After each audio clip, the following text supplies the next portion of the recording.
Hello everyone. Today we'll find the angular momentum of an electron. Okay, so this is the lambda and this is the radius. So we'll find so this is the diagram how we'll get the our angular momentum.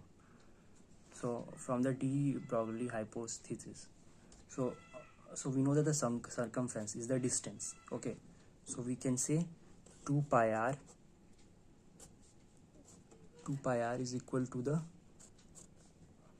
n lambda. Okay, and we know that the lambda is equal to h by mb. So put lambda